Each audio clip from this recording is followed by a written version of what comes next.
नमस्कार दोस्तों, मैं आपका दोस्त कैलाश उपाध्याय केटीयू चैनल पर आप सभी बहनों भाइयों का स्वागत करता हूं। दोस्तों, आज की कड़ी में हम एक ऐसे व्यक्ति की कहानी लेके आए हैं जिसको इतिहास में जयचंद भी माना गया, जिसको इतिहास में चाणक्य भी माना गया, जिसने चार राजाओं को गद्दी पे बैठाया, जो उत्तराखंड में गोरखा राज को लाने में सहायक बना, जिसने अंग्रेजों को उत्तराखंड में जाने का रास्ता दिखाया और उनका राज्य कायम किया। एक ऐसे व्यक्ति की कहानी जिसको किंग मेकर भी कह सकते हैं, कुशल प्रशासक भी कह सकते हैं, और उत्तराखंड के इतिहास का सबसे चतुर और कूटनीतिक व्यक्ति भी ये आदमी रहा।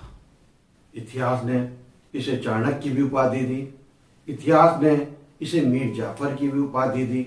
कुछ लोग इन्हें उत्तराखंड का गद्दार, कुछ देशद्रोही, कुछ जयचंद के नाम से भी इनको पुकारते हैं।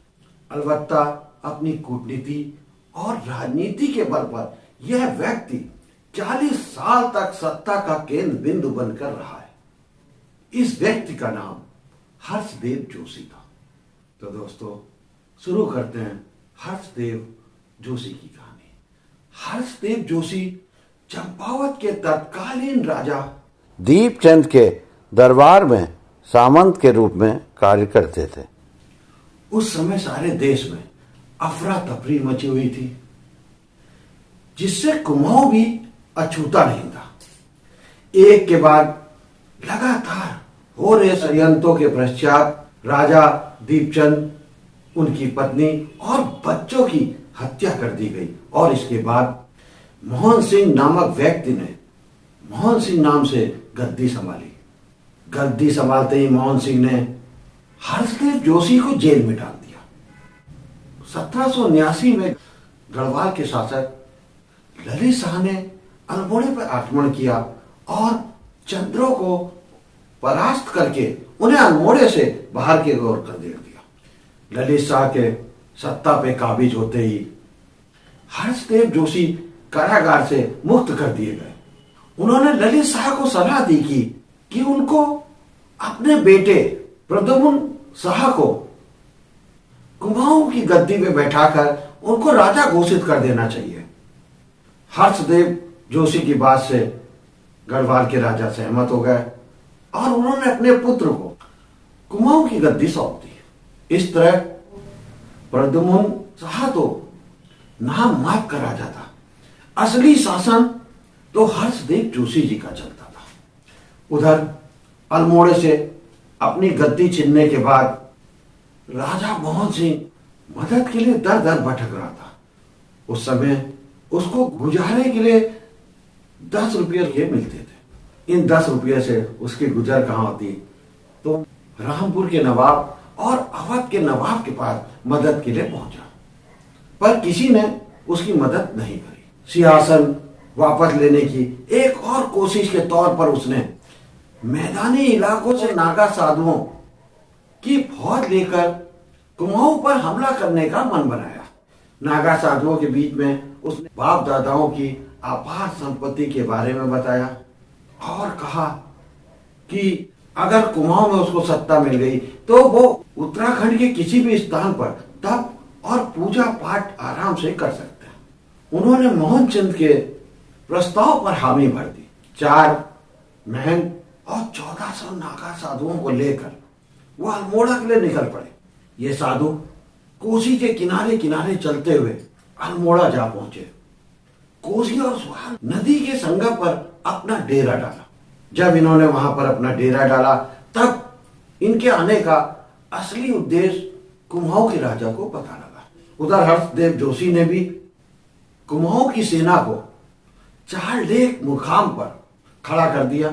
हर्षदेव ने नागा महंतों के पास अपना दूध भेजकर संदेश भेजा और कुछ नजराने भेंट करके शांतिपूर्ण रूप से वहां से वापस जाने का प्रस्ताव उनके सामने रखा। नागा महंत तो मोहनचंद की झूठ में फंसे हुए थे। वो तो उत्तराखंड के रंगीन वादियों में तब के लिए आतुर थे और उन्होंने मोहनचंद के कहने पर हर्षदेव जोशी के प्रस्ताव को ठुकरा दिया। इसके बाद आरंभ हुआ कोसी और सुयाल नदी के तट पर नागाओं और कुमाऊं सेना के बीच युद्ध। प्रशिक्षित सेनाओं के आगे नागा साधु कहीं भी ठहर नहीं पाए। युद्ध में कुछ नागा सैनिक पहाड़ से नीचे गिरे, कुछ नदी में बह गए। कुमाऊं सेना ने 700 नागा साधुओं और 2 महंतों को इस युद्ध में मार डाला।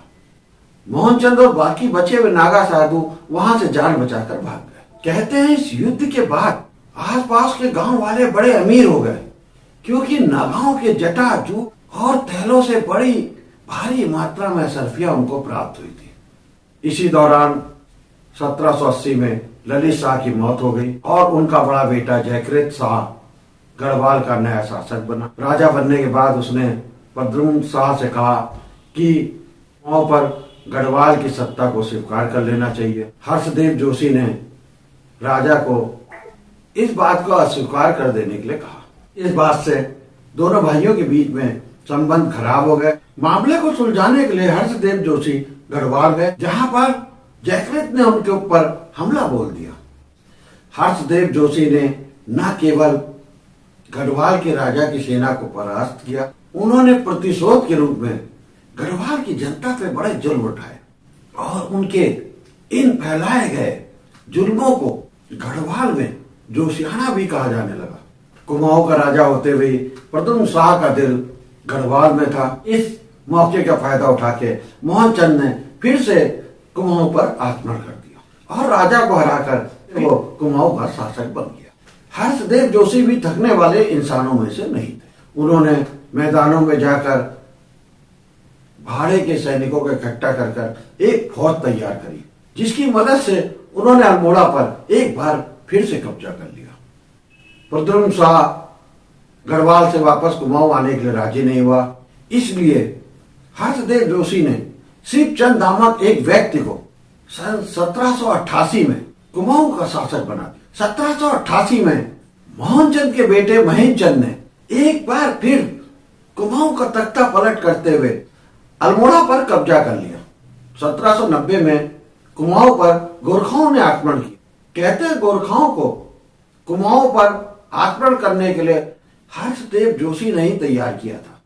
हर्षदेव जोशी ने गोरखाओं के साथ यह समझौता किया था, वे महेंद्रचंद को सत्ता से हटाकर कुमाऊं के मामलों को हर्षदेव जोशी के हवाले कर देंगे। लेकिन इस बीच कुछ ऐसा हुआ कि गोरखाओं को हर्षदेव जोशी की नियत पर शक हुआ और यही समय था जब गोरखाओं के राज पर चीन ने आक्रमण कर दिया था।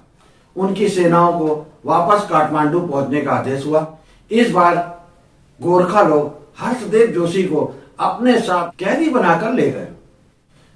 चतुर और साहसी हर्षदेव जोशी अपनी चतुराई से बीच रास्ते से ही इनके चुंगल से आजाद होकर भाग गए। भागकर तिब्बत से लगी मुंशियारी के जौहर इलाके में ये पहुंचे। स्थानीय लोगों ने इनके साथ अच्छा व्यवहार नहीं किया और इन्हें बेड़ियों से बांध दिया। इस दौरान वहां के स्थानीय प्रधानों ने मोहनचंद के परिवार से हर्षदेव को उन्हें सौंपने की एक संधि कर ली। हर्षदेव जोशी इस बार भी उनको चकमा देकर वहां से भाग निकले। इसके बाद भी हर्षदेव जोशी गोरखों को कुमाऊं से भगाने के प्रयासों को जारी रखे हुए थे। उन्होंने लखनऊ में अवध के नवाब, बनारस में ईस्ट इंडिया कंपनी के अधिकारियों से और कांगड़ा के राजा संसार चंद के साथ मुलाकातें की। उन्होंने ईस्ट इंडिया कंपनी का ध्यान ऋषिकेश में गोरखों द्वारा किए जा रहे मानव व्यापार की ओर भी उनका ध्यान खींचा। काफी सोच विचार करने के बाद 1815 में ईस्ट इंडिया कंपनी ने गोरखा साम्राज्य पर आक्रमण करने का फैसला किया, जिसकी सीमाएं तीस्ता नदी से सतलज तक फैली हुई थी। ईस्ट इंडिया कंपनी को गोरखाओं के साथ युद्ध में काफी कड़ा मुकाबला करना पड़ा, सिवाय काशीपुर से अल्मोड़ा तक। इस अभियान को भी हर्षदेव जोशी ने अंजाम दिया। जल्द ही अल्मोड़ों पर कंपनी का कब्जा हो गया। कुमाऊं की पहाड़ियों पर इस तरह गोरखाओं के शासन का अंत हुआ। इसके कुछ महीनों बाद ही हर्षदेव जोशी आज से लगभग 200 साल पहले 1815 में निधन हो गया। पहाड़ के इतिहासकार आज भी हर्षदेव जोशी को उचित स्थान देने में सफल नहीं हो पाए। कुछ हलकों में उन्हें गद्दार और देशद्रोही के रूप में जाना जाता है, जिसने अंग्रेजों और गोरखाओं को पहाड़ आने का रास्ता दिखाया। अपनी इच्छा शक्ति से 40 साल तक वो सत्ता के केंद्र बिंदु भी बने रहे। इस अद्भुत चरित्र, जिसको आप किन्हीं मामलों में उत्तराखंड का हीरो भी कह सकते हैं और किन्हीं मामलों में उत्तराखंड का विलेन भी कह सकते हैं, उन पर इतिहास में अभी बहुत कुछ लिखा जाना शेष है। आज भी हर्षदेव जोशी के जीवन के कई अध्याय अंधेरों के गर्त में कैद है, जिन पे गहन अध्ययन करने के बाद इतिहासकार अभी भी हमारे सामने कुछ और हकीकत रखेंगे। तो दोस्तों, ये थी कहानी आज उत्तराखंड के जयचंद, उत्तराखंड के मीर जाफर और उत्तराखंड के चाणक्य, जिन्होंने 4 राजाओं को सत्ता पर काबिज कराया और 40 साल तक अप्रत्यक्ष रूप से सत्ता में भागीदारी की। कैसी लगी आपको ये कहानी, हमें जरूर बताइएगा।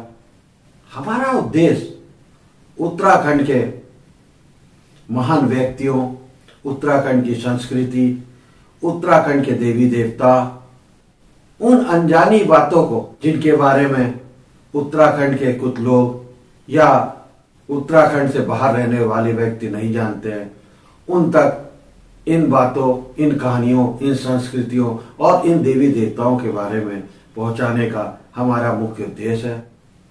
हमारे इस कार्य में आप भी हमारे सहयोगी बन सकते हैं। इसके लिए आप हमारे चैनल को सब्सक्राइब, लाइक और शेयर करें, जिससे ये वीडियो काफी लोगों तक पहुंचे और उनको उत्तराखंड के बारे में जानकारी प्राप्त हो सके। अगली कड़ी में एक नई कहानी, एक नए किस्से के साथ आपके सामने फिर हाजिर होऊंगा। तब तक के लिए अपने दोस्त कैलाश उपाध्याय को आज्ञा दीजिए। नमस्कार, जय हिंद, जय भारत, जय उत्तराखंड।